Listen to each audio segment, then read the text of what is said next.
Hey everybody, Angry Sarge, back to, I guess, discuss something that I saw on the internet that was kind of, I don't know what to think about it, but the video that I'm going to do real quick is something that I saw done by GT. I'm not going to name his channel or anything like that. I'll just keep it short. But he did it with a bunch of Glocks in the time that it took this supposed weapons expert to not even tear down one of these.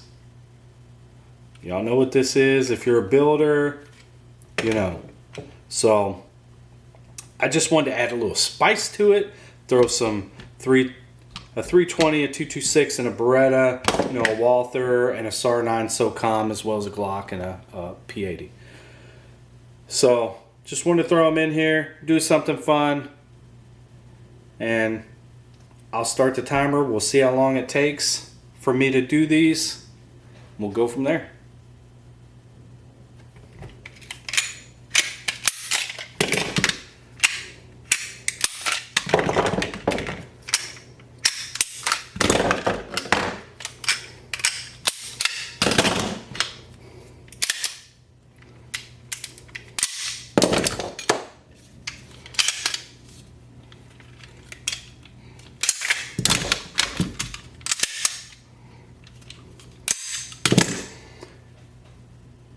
Okay, I think it was about 28 seconds is what I finished it at.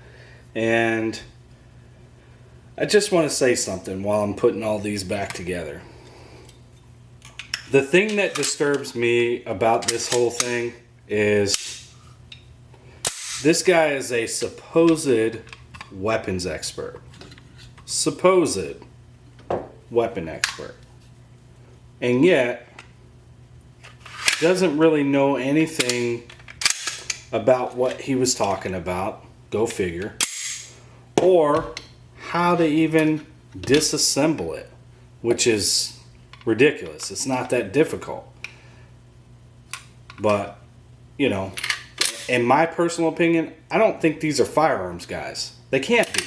I don't understand how you can be in law enforcement and not know how to break down your weapon. Simple. Field strip it. Simple field strip. I'm not talking about fully breaking it down, doing any maintenance, changing out any parts or anything like that. I'm just talking about the basic so you can strip it down and clean it. There should be nobody in that profession that doesn't know how to do that. So my thoughts on that are, can we really trust people that are saying, oh, I'm a supposed expert, but yet can't do something as simple as this and tear it down? It's just my 2 cents. If you like this, leave a comment, tell me what I should do next time, or, you know, share it with your friends or whatever. I would appreciate it. Thank you all, and we'll see you on the next one.